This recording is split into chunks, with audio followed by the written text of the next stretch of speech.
What's going on? I go by the name of Neak, and you're checking out my King Bars at 24/7 HH. Let's get into it. Elevation Everything, the intro to my album, Quest Bar. Elevation Everything is fame and that mantra I live by. Glory to the glorious power, you know the most high.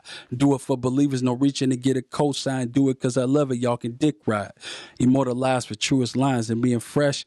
To death flirting with demons, I must be near the threshold. Story foretold, already written like Nasir's piece. Classic gold, nothing to fuck with. Condone no dumb shit. The media tell us your music gotta be poison for us to bump it. What I'm looking like, feeding people I love knives.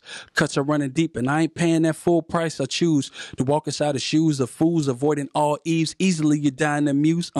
Need no experience to stop at the cues. Fame is a monster. That statement ain't skewed. That verse was the intro on my album Quest Bar. And when I write my verses, I start from top to the bottom. So it was a lot of free-flowing thought. Quest Bar means vulnerability. So the first thing I wanted to do was talk about myself and where I was at its most vulnerable state. So when I got into it, if you look at the first bar, elevation everything is fame and that mantra I live by. Glory to the glorious power, you know the most high. So I wanted people to understand that no matter what, God gets the glory first. Even when we walk through fame and we get all of the accolades and everything, God comes first. So God doesn't go anywhere beyond that. You know what I'm saying? Do it for believers, no reaching to get a cosign. Do it because I love it, y'all can dick ride. Basically, it's self-explanatory. I do it because I love it. It comes from the heart.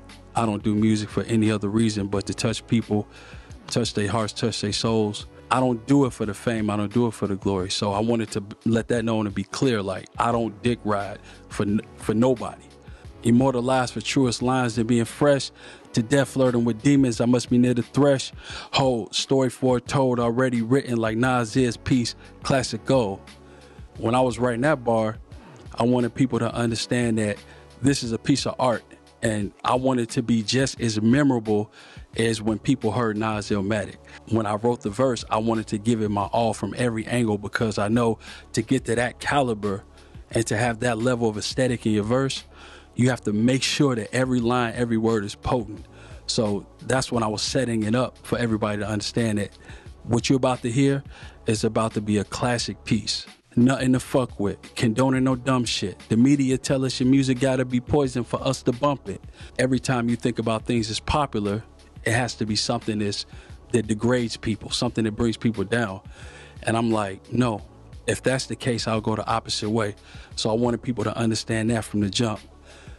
What I look like, feeding people I love knives. Cuts are running deep and I ain't paying that full price. I'll choose. When you give people bad music and you give people words and you say things to them in the raps that really brings people down, what are you doing? You're killing them slowly. If you're feeding people knives, it's just a metaphor. What does that do? You can't swallow a knife. Swallow a blade to cut you going deep. Need no experience to stop at the cues. As an artist, when you get into this industry, there's going to be a lot of people coming, especially a lot of women, opposite sex, people, money, fame, all this type of stuff. So what do? I stop at the cues. I already know what's going on. So I'm not necessarily taken aback when I see a lot of this stuff come to me. Reminiscing, watching the box, stomach and knots, butterflies, watching lessons, requesting them non-stop in the mind.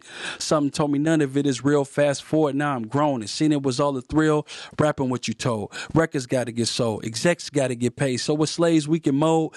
Images, dread heads, jewelry swinging and flashing hella dead press, screaming golden era shit dead. So divisive, fighting for a genre. Shorties riding strapped with gats bigger than Contra. Run a profit like a mobster, yell it proper. People lying pain night and day, no Sinatra. Only thing missing is a passport, seeking higher learning, conflicting with Rappaport. The skinhead, over your head. Flow nice, knowing the ledge like resurrected Rakim twice. Only Chris Mama acknowledged come with a T. Christ played Chris B.I. Her nerves like ice, so Chicago nights. She don't know those sights. Only options is push dope or fade like Mike. Basically, when I was a shorty, I grew up watching the box. I was with my sister, chilling with her when she used to order videos off the box. So I'm sitting there watching legends and I'm watching people really like, I'm in awe. So I'm like, wow, this is amazing. But what I didn't understand was at the end of the day, this is all entertainment. So as I'm a kid, I'm watching this and I'm thinking this is a way of life, but I'm like, wait a minute, this is not the reality of a thing. Something told me none of it is real. Fast forward, now I'm grown and seen it was all a thrill. Rapping what you told. Records gotta get sold. Execs gotta get paid. So with slaves we can mold. Images, dread heads, jewelry swinging and flashing, hella dead press, screaming golden era shit dead. So I basically transitioned through the next couple of decades of where rap was coming from and then where it is now. So it's like on a mainstream level, we're like, okay, we were entertaining people back then, and now we're entertaining people today just in a different way, just under a different lens, a different image. The stuff that I grew up on is transitioned out, and they're like, wait a minute, this is dead? I'm telling people that you have to look at life outside of where you are. You know, the only thing missing is a passport, seeking higher learning. Basically taking your mind somewhere outside of what you're accustomed to knowing and growing up to. Conflicted with Rappaport, the skinhead over your head. When you think about America, I mean, I'm thinking about my lineage at this point, even 400, 500 years before me, what was brought when I was brought here, even before I was here. So now it's like the conflict is, if you understand the movie Higher Learning, rest in peace to John Singleton, Rappaport, the player who played the skinhead who shot the kids at the college. We're looking at this separation of race relations right in front of us. And that's kind of what I wanted to highlight in that bar. The skinhead over your head, flow nice, knowing the ledge like resurrecting Rakim twice. Rakim, know the ledge, just playing on words. Only Chris mama acknowledged come with a T Christ. Play Chris B.I. Her nerves like ice. So Chicago nights, she don't know those sights. Only options is push dope or fade like Mike. Basically, she don't understand the culture that I'm growing up on. The only Chris she acknowledged come with a T Christ, Jesus Christ.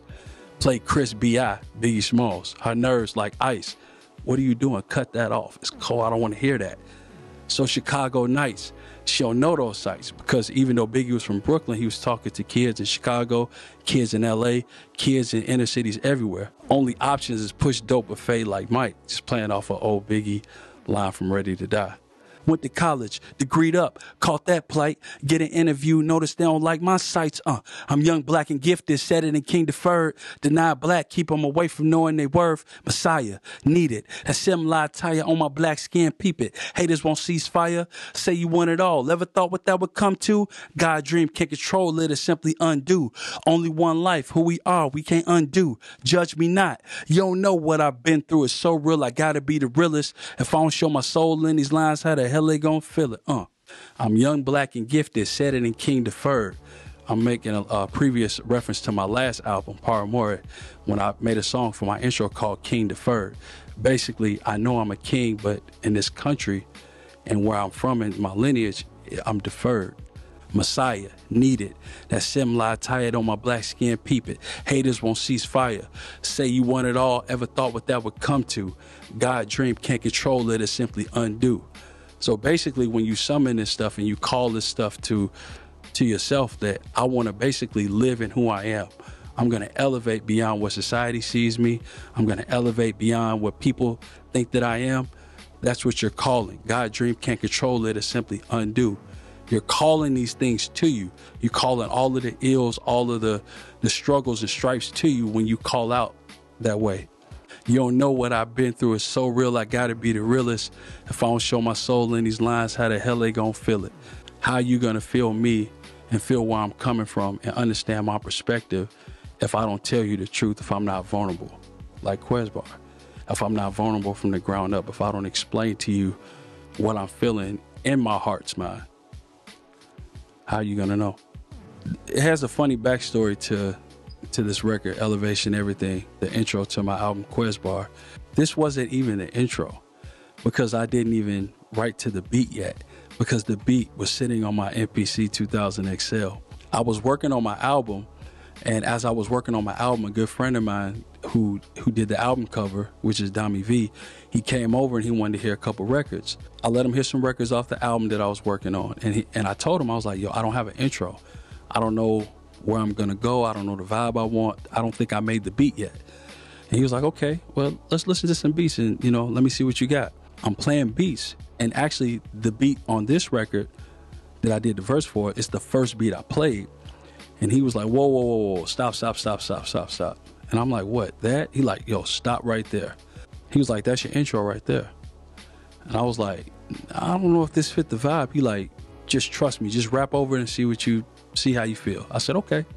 So the next day, I said, hey, I did the song.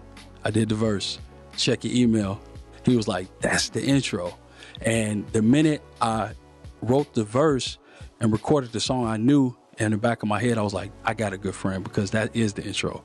And I literally did it the next day. I sat up all night writing to it because I wanted to trust his judgment and say, okay, if he says it's the intro, let me try to push myself. That's when I got to the part where if I'm going to make this the intro, I need to make this the most potent piece that I can ever write, you know, at this point in time.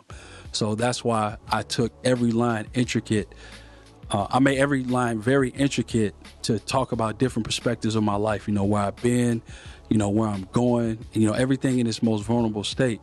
I took my time and I just let it flow. It was really just like a free fall. I didn't have a specific dead set concept about how many bars I was going to write, how long the song was going to be. I was like, just write till you run out of gas. Write till you feel like that you have nothing more to say. That's how I got to that point, and that's how the intro got made. Elevation Everything. When it comes to vulnerability and writing from the heart and writing from the spirit, especially with this verse and this album just in general, it just came from a space where I started to understand how people connected with me more. I started to realize I stopped writing for myself and I started writing for others. You know, I come from an era in music, especially in hip hop, your pen got to be sharp. So anybody that hears you, anybody that listens to you, you have to make sure that your game is elevated to a certain level. And that's the only thing that I would focus on. I just have to write a really good verse. It has to sound really good. The punchlines have to be very well thought out. And I was like, wait a minute, like, let me backtrack and let me start writing what's going on in my spirit, what's going on in my heart, what's going on in my mind. Let me say the things that I don't want to say. And that's how I started transitioning as an artist, because I wanted people to understand what was going on in my mind and my spirit. And I didn't want to have them guess about it. Like, what you see is what you get.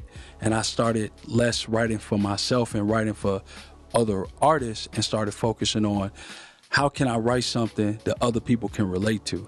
How can I say something that somebody else can take on and say, you know what? I feel that. I relate to that. That's something that I can see from my perspective, you know, and making my verses about what they're seeing and less about what I'm seeing. From that aspect, that's what drove the verse for Elevation Everything. It just made me want to get into my spirit all the way, you know, just sea level deep, if you want to call it, and just talk about how I felt. My new album, Quesbar, is out everywhere. It's on all major streaming platforms, Apple Music, Spotify, Tidal, everywhere. And you can get to it directly to my website at www.neak-co.com. And you can follow me on Twitter. You can follow me on Instagram at NEAK_undefined, just like the word. You can find me on Facebook as well. Just type in Neak, search, and I'm right there. Peace and love.